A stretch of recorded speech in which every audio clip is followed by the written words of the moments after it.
오늘 은혜 받으신 하나님의 말씀은 빌립보서 4장 10절에서 13절의 말씀입니다. 신약성경 빌립보서 4장 10절에서 13절의 말씀입니다. 우리 같이 한 목소리로 합독하시겠습니다. 시작. 내가 주 안에서 크게 기뻐함은 너희가 나를 생각하는 것이 이제 다시 싹이 남이니 너희가 또한 이를 위하여 생각은 하였으나 기회가 없었느니라. 내가 궁핍함으로 말하는 것이 아니니라.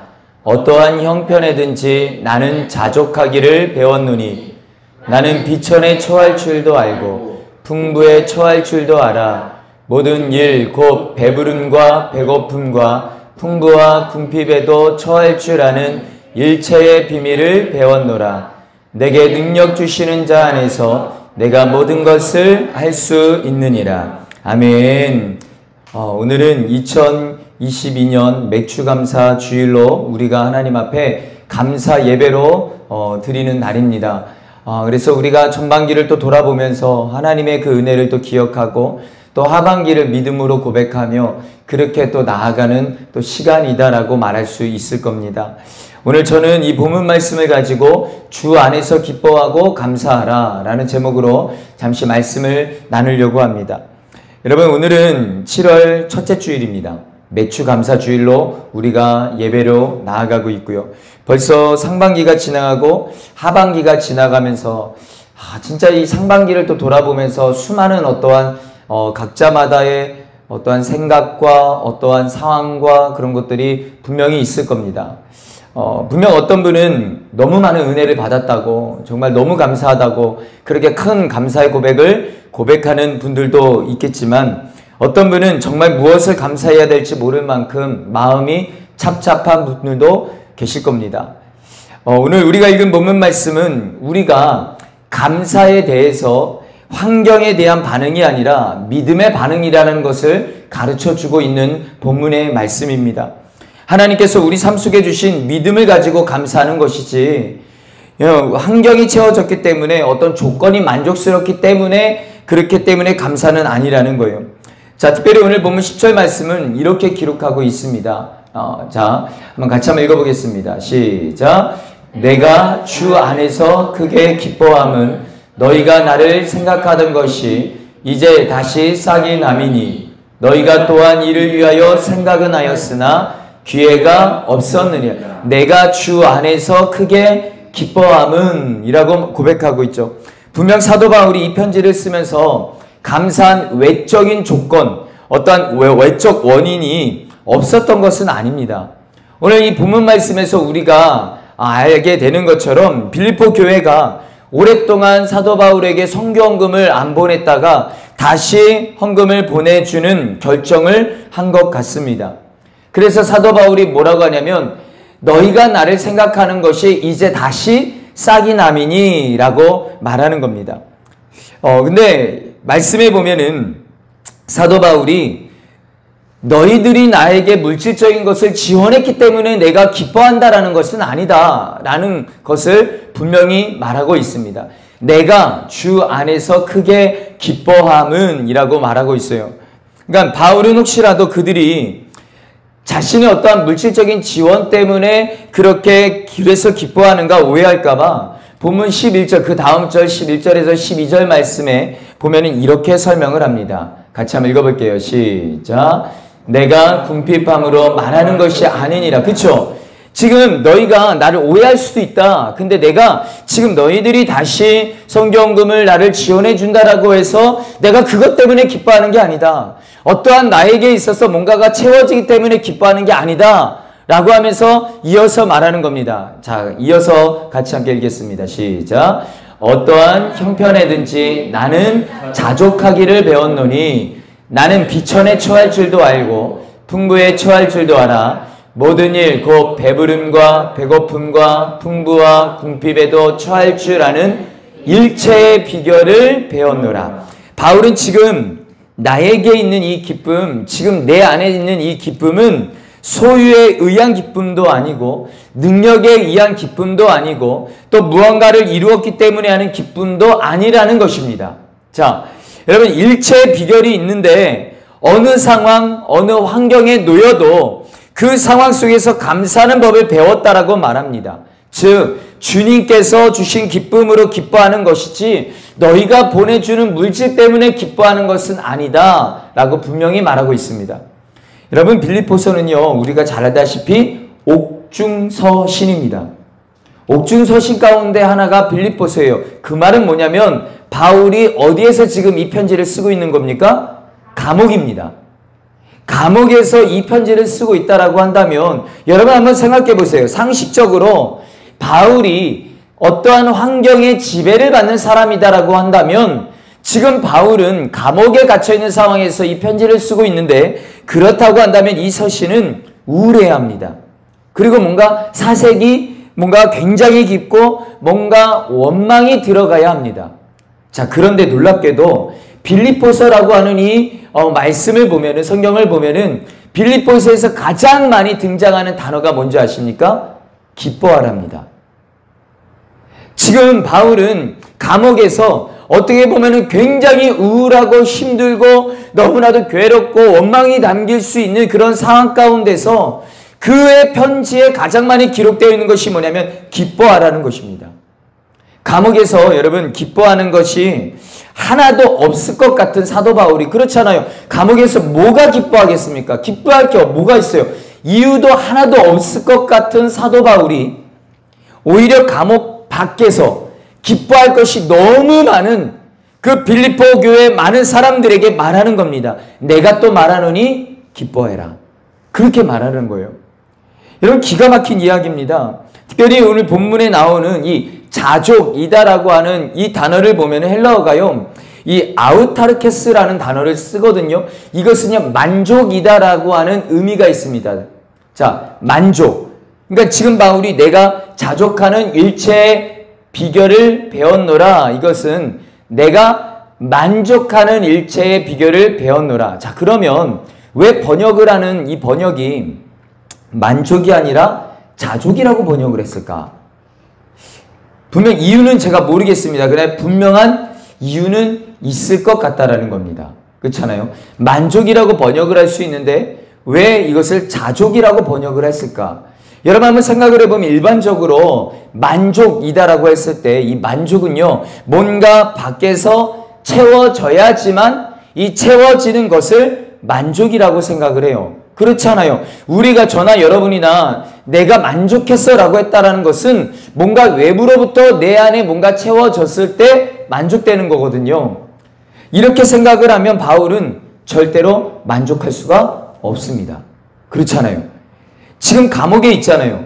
근데 놀라운 것은 밖에서 바울을 채우는 게 아무것도 없는데 외부적으로 지금 사도 바울에게 채워지는 게 아무것도 없는데 안에서 채워져 올라온다라는 겁니다. 이 안에서.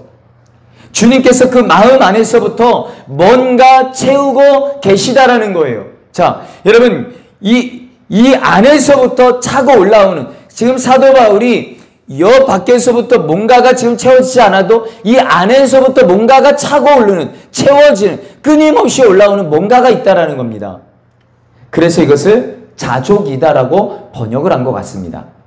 여러분 또한 이 자족이라고 번역된 이 아우타르케스라고 하는 이 단어는요.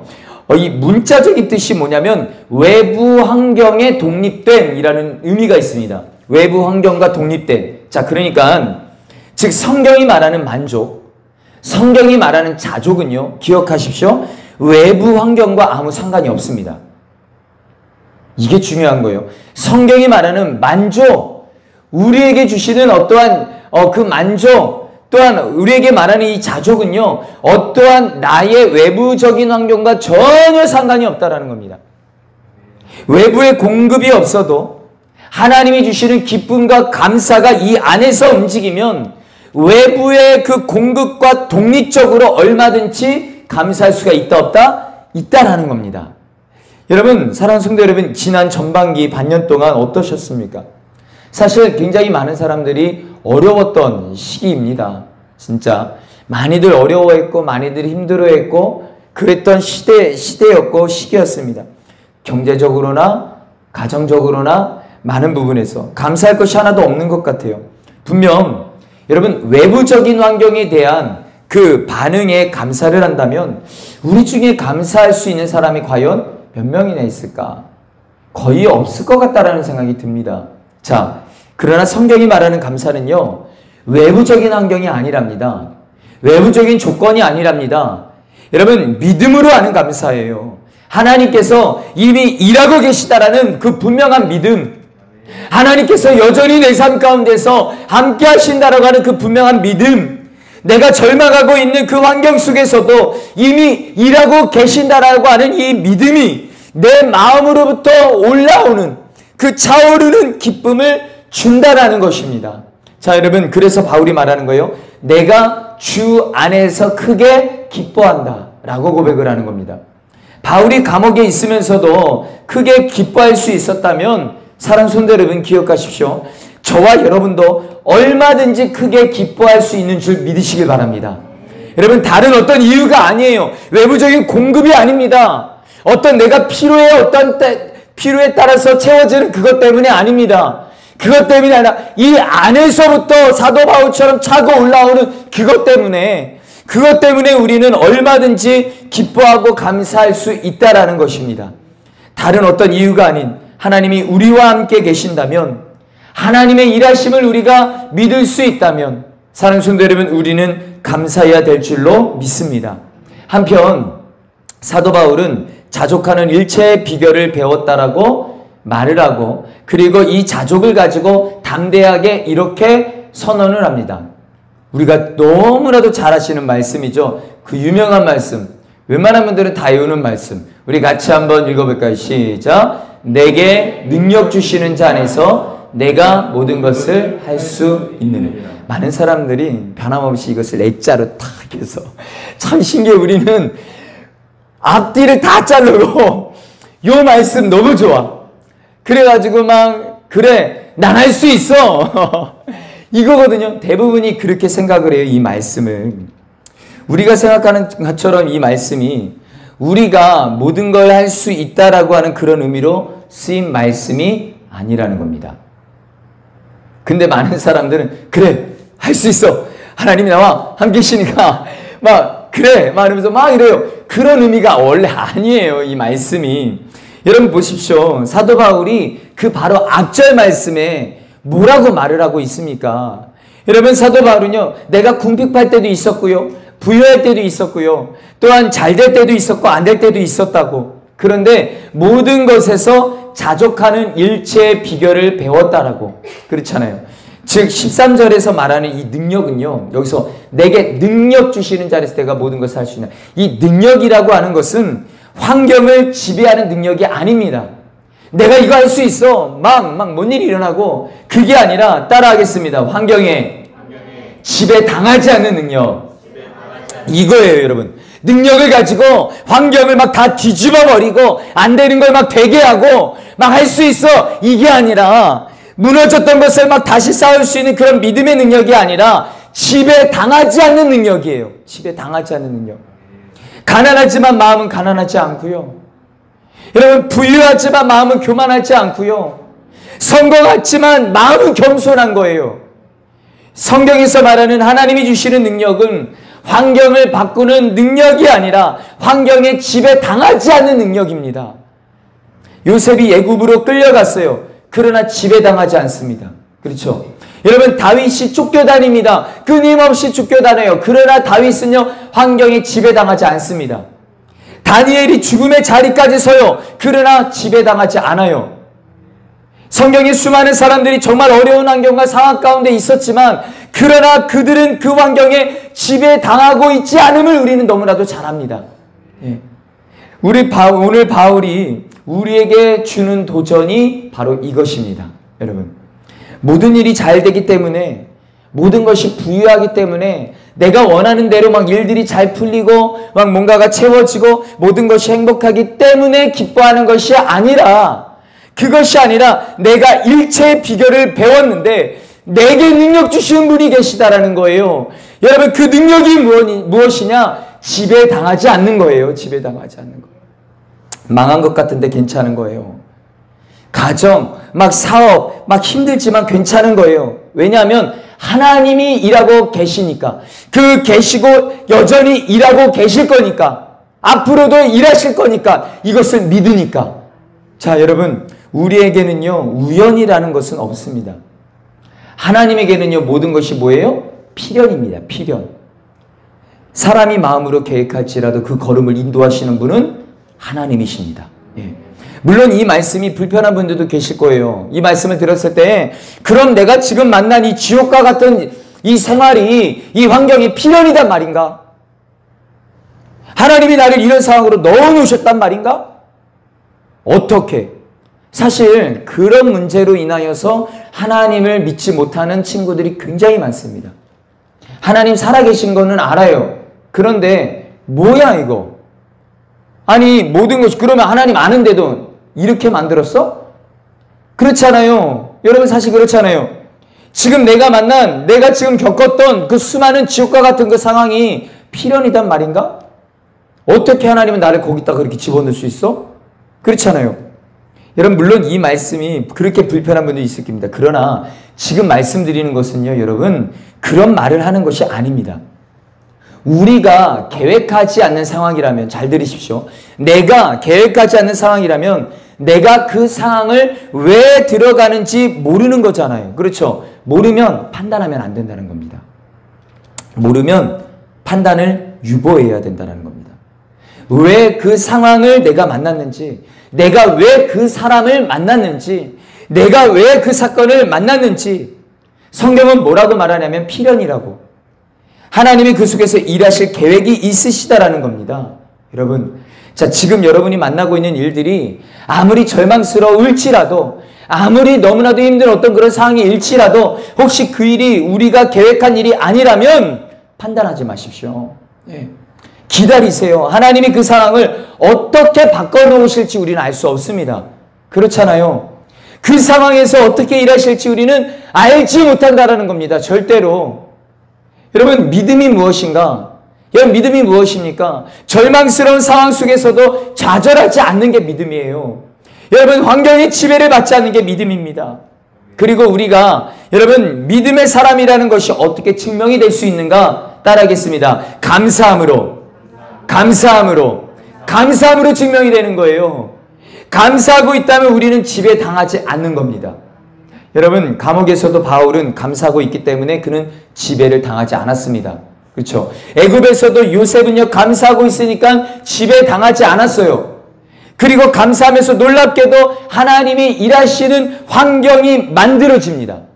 그렇잖아요. 성경에 많은 수많은 믿음의 그러한 선배들을 보면은 정말로 그 모든 상황 속에서 말도 안 되는데 하나님의 일하심을 믿고 감사하며 그렇게 나아가다 보니까 하나님의 일하시는 환경이 만들어지더라는 겁니다.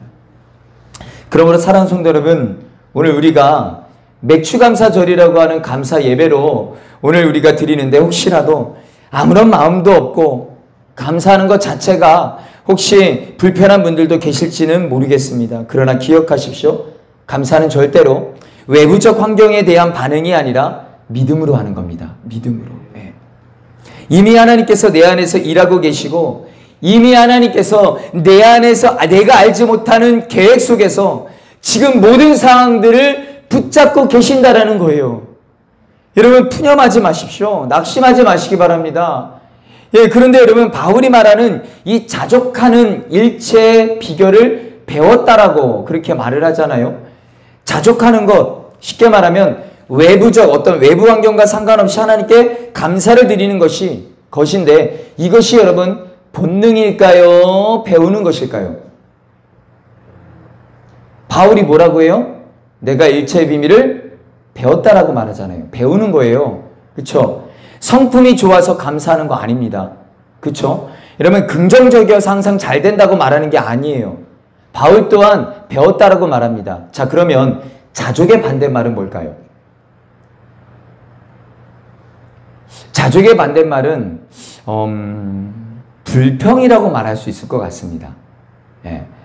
그런데 불평은요, 여러분 본능일까요? 아니면 배우는 것일까요? 여러분 애들한테 불평 가르쳐서 애들 불평하나요? 제니사님 애들 막 불평 막 가르쳤더니 애들이 불평하나 아니면 가르치지도 않았는데 이것이 불평하고 있나요? 그쵸? 아니 가르치지도 않는데 얘가 불평을 하고 있어. 그 어린 나이에 막 짜증 부리고 막 불평하고 막 이러고 있는 거예요. 여러분 이 불평은요 본능이에요. 감사는 가르쳐줘도 안 하는데 불평은 안 가르쳐줘도 해요. 그러니까 우리가 나쁜 사람이기에 불평하는 게 아니라 본능이 지배를 하고 있다는 겁니다. 우리가 본능의 지배를 당하고 있기 때문에 우리가 불평을 한다는 거예요. 그런데 우리가 거기에 지배당하고 싶지 않다면 배우셔야만 합니다. 예. 그러니까는 하나님 안에서 자족하는 법을 배워야 된다는 거예요. 무슨 말이냐면 여러분 기도하지 않고 자족하는 법 없습니다. 말씀을 배우지 않고 자족하는 법은 없어요. 하나님 앞에 열정적으로 살지 않고 여러분 믿음으로 살지 않고 자족할 수 있는 사람은 없다라는 것입니다. 여러분 하나님께서 왜 우리를 기도시키시는가? 왜 말씀을 배우게 하시는가? 왜 예배 자리로 부르시는가? 배우라고요. 그거거든요. 하나님께서 어떤 분이신지를 배워야지만 그 하나님의 말씀이 내 환경을 다스려 준다니까요. 환경을 다스려 주셔야지만 내가 환경의 지배를 받지 않을 수 있다라는 겁니다. 여러분 사도행전 15장에 보면은요. 바울의 인생에 있어서 굉장히 정말 힘든 날이 기록되어 있습니다. 바나바와 싸운 날이에요. 여러분 바울은 바나바와 2차 선교 여행을 계획을 했습니다. 그런데 여러분 바울 누구랑 2차 선교 가요? 생각나십니까? 바나바와 2차 선교 여행을 계획을 해요. 1차 때 같이 갔거든요. 근데 2차 때 같이 가려고 이렇게 계획을 해요. 근데 바나바가 안 가요. 아십니까? 여러분 보면은요 바나바가 갑자기 바울에게 마가 요한을 데려가자고 하면서부터 문제가 벌어집니다. 그렇죠. 이 마가 요한은요 1차 전도 여행 때 함께 했던 친구예요. 근데 힘들다고 도망가 버렸어요. 그러니 신실하지 못한 사람을 데려가는 것은 안 된다. 바울은 판단을 했습니다. 그래서 반대를 해요. 근데 바나바는 끝까지 데려가겠다는 거예요. 왜냐하면 마가 요한이 바나바의 조카였기 때문입니다. 한 번만 더 기회 주자고. 그런데 결국은 바울은 화가 나서 실라를 데리고선 떠납니다. 그렇죠. 그리고 바나바는 마가를 데리고 예정했던 선교 여행을 떠납니다. 자, 근데 놀라운 게 뭐냐면 디모데후서를 보면은 훗날이에요. 디모데후서를 보면은 기가 막힌 바울의 편지 내용이 있습니다. 디모데후서 4장 11절 말씀에 보면은요. 같이 한번 읽어볼게요. 시작. 누가만 나와 함께 있느니라. 내가 올 때에 마가를 데리고 오라. 그가 나의 일에 유익하니라. 여러분 말씀 보세요. 여기서 말하는 마가라고 하는 마가를 데려오래요. 그가 나한테 굉장히 유익한 사람이래요. 여기서 이 마가라고 하는 사람이 누구냐면 바로 바울하고 바나바를 대판 싸우게 만들었던 그 사람이에요. 여러분 당시 바울은 마가를 무익한 사람이라고 생각을 했고요. 그 다음에 포기했던 사람이에요. 그런데 바울이 노년이 되었을 쯤에 뭐라고 얘기하냐면 마가는 바울에게 가장 유익한 사람이 되었다는 겁니다.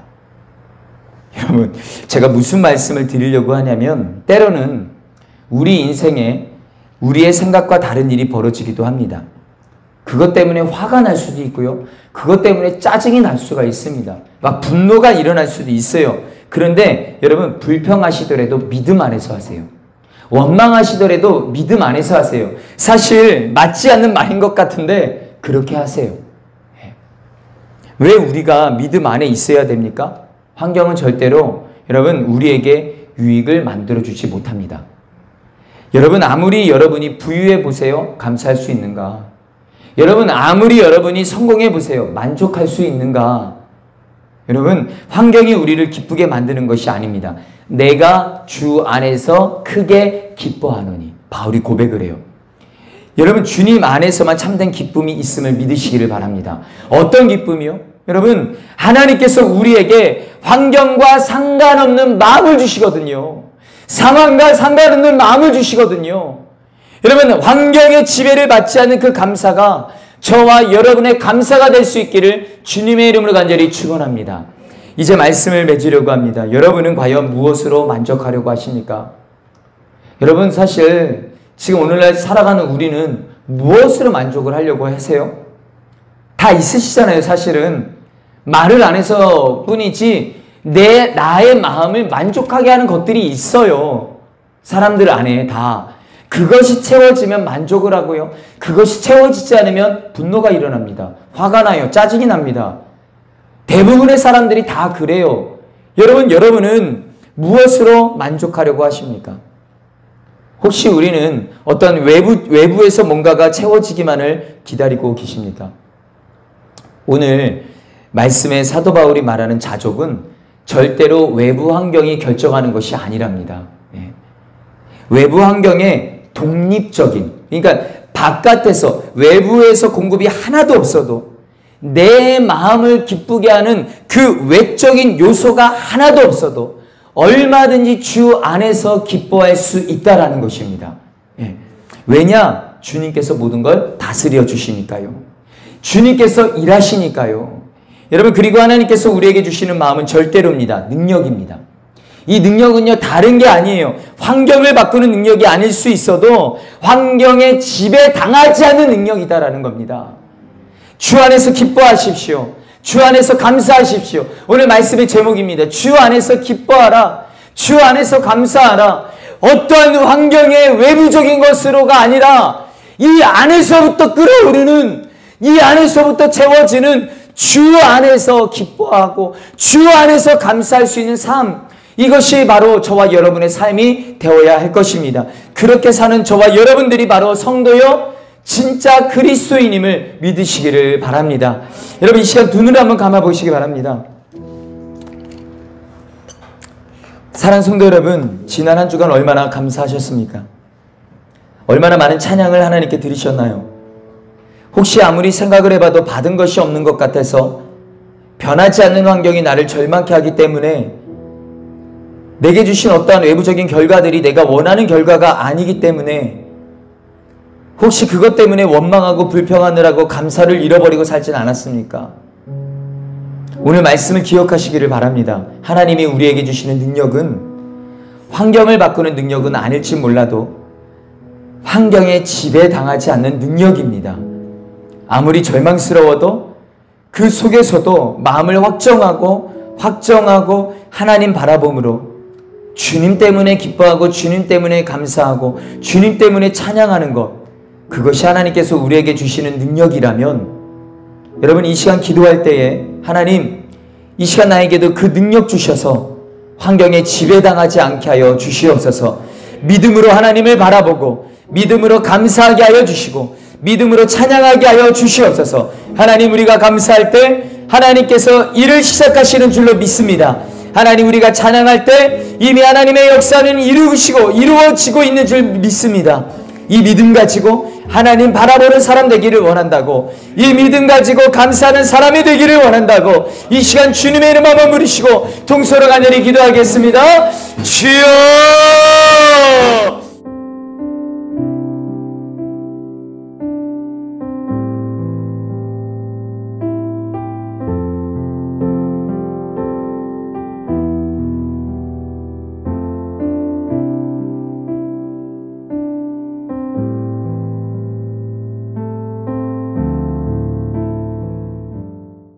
이제는 우리를 죄악 가운데서 구원해주신 예수 그리스도의 크신 은혜와 하나님 아버지의 무한하신 사랑과 성령의 감동과 맺어주 교통 충만하심이 하나님 안에서 이 땅을 살아가면서 어떠한 외부적인 것이, 환경적인 것이 채워짐으로, 그래서 그 채워지기만을 기다리며 그렇게 기도만 하고 있는 그런 은혜, 그것이 아니라 내 안에 계신 하나님으로 인하여 그럼에도 불구하고 어떤 상황 가운데서도 감사하겠노라, 기뻐하겠노라 고백하며 주님 바라보며 나아가는 사랑하는 주의 백성들 머리 위에, 그런 우리 예수 이름 교회 위에 이제로부터 영원토록 함께 하시기를 간절히 축원하옵나이다. 아멘. 아멘.